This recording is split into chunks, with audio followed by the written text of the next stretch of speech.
महाराष्ट्रामध्ये नाराजी नाट्य कोसळणार, सामनातून शिंदेंवर टीका करण्यात आली आहे। शिंदेंना जागा दाखवण्याचा लोटस कार्यक्रम सुरू झाला अशी टीका सामनातून करण्यात आली आहे। नाराज शिंदेंना भाजप कवडीचीही किंमत द्यायला तयार नाही असा घणाघात, असा हल्लाबोल सामनातून करण्यात आलाय। काय म्हटलेलं आहे सामनामध्ये पाहूयात। शिंदेंनी जे पेरलं तेच उगवलं, भाजपला शिंदे नकोसे झालेत, शिंदेंना त्यांची जागा दाखवण्याचा लोटस कार्यक्रम सुरू झाला आहे।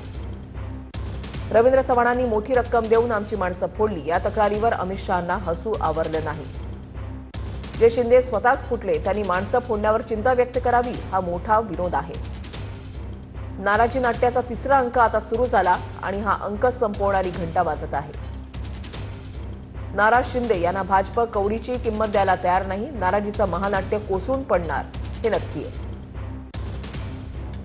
शिंदे यांचा पक्ष म्हणजे बुडबुडे आहेत। शिंदेंनी शिवसेना फोडताना जी तलवार वापरली त्याच तलवारीनं आता त्यांचा घात होत आहे।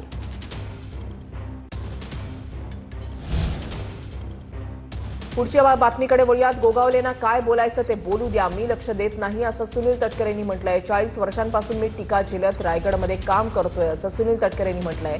गोगावलेंकडून होणाऱ्या टीकेवर सुनील तटकरेंचा हा पलटवार आहे। त्यांना जे काय पद्धतीने बोलायचं आहे ते बोलत जाऊ द्या, मी काय त्याच्याकडे का लक्ष देत नाही।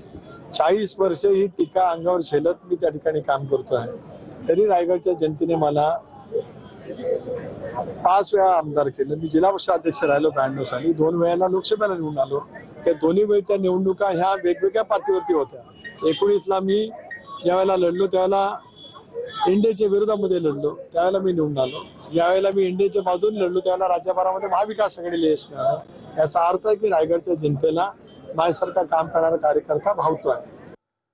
नंदुरबारमध्ये चंद्रकांत रघुवंशी भाजप उमेदवारांना धमकी देत असल्याचा हिना गावितांचा आरोप आहे। शिवसेनेकडून भाजप उमेदवारांना फोडण्यासाठी साम दाम नीती वापरतायत असा आरोप हिना गावित यांनी केलाय। नंदुरबारमध्ये चंद्रकांत रघुवंशींची दादागिरी सुरू असल्याचा आरोप हिना गावितांचा आहे। मला नंदुरबार शहर हे दादागिरी जी या विरोधकांची सुरू आहे, चंद्रकांत रघुवंशी त्यांचे कार्यकर्ते ज्या प्रकारे दादागिरी दहशत माजवून राहिले आहे, हे दहशत मुक्त दादागिरी मुक्त या गुंड्यांपासून नंदुरबार शहराला सुरक्षित ठेवण्यासाठी आम्ही मैदानात उतरलो आहोत। या ठिकाणी अत्यंत चांगल्या वातावरणामध्ये त्यांना जगता आलं पाहिजे। भयमुक्त, दहशतमुक्त आणि विकसनशील असं हे नंदुरबार शहर झालं पाहिजे, असे आमचे प्रमुख मुद्दे राहणार आहेत।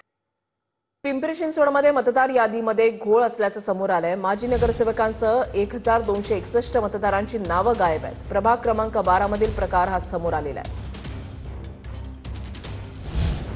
वाशिममध्ये उमेदवारी न दिल्यानं भाजप कार्यकर्त्यानं आभार मानलेले आहेत। पक्षनिष्ठा सिद्ध करण्याची संधी दिल्याबद्दल धन्यवाद, बॅनरवर असा आशय आहे।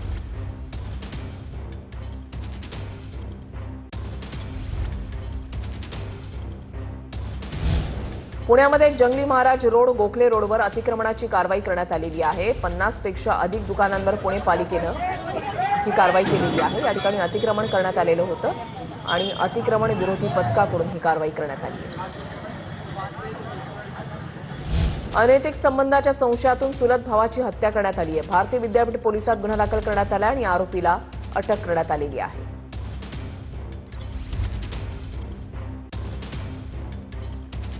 अनगर नगर पंचायतीच्या नगराध्यक्षपदासाठीचा उमेदवार उज्ज्वला थिटे यांचा अर्ज बाद झाल्याच्या प्रकरणासंदर्भातली बातमी।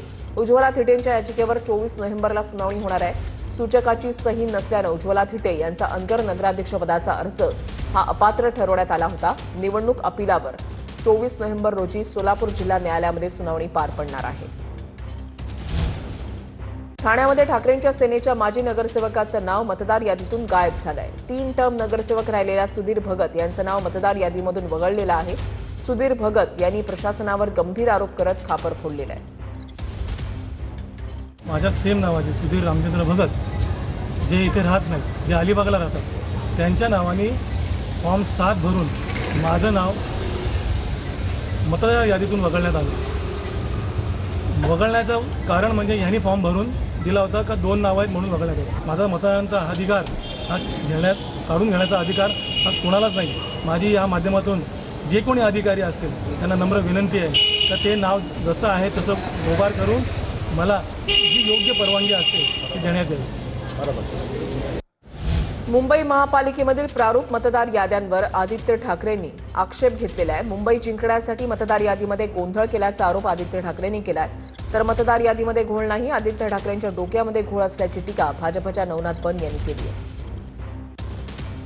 पण अशी जी मतदार यादी आणि गोंधळ बोलणार नाही, पण चोरी जी तुम्ही करत आहात, मुंबई जिंकण्यासाठी असेल, पुणे जिंकण्यासाठी असेल, ठाणे जिंकण्यासाठी असेल, देशाची सत्ता काबीज केल्यानंतर देखील तुमचा जीव चीटिंग करून, वोट चोरी करून शहरं आमची महाराष्ट्राची जिंकायची ते लुटायची आहेत, ते इनकॉम्पिटंट असतील, त्यांना काम करता येत नसेल तर तातडीने त्यांना सस्पेंड करणं गरजेचं आहे, घरी बसवणं गरजेचं आहे. पण हे जर मुद्दाम झालं असेल, एखाद्या पक्षाला मदत करण्यासाठी झालं असेल, तर त्यांच्यावर देशद्रोहाचा गुन्हा टाकून त्यांना जेलमध्ये टाकणं गरजेचं आहे. आदित्यजी ठाकरे, मतदार यादीमध्ये घोळ नाही तर घोळ तुमच्या डोक्यामध्ये आहे. जेव्हा विधानसभेला तुमच्या वरळी मतदारसंघामधून तुम्ही निवडून आला तेव्हा हीच मतदार यादी होती.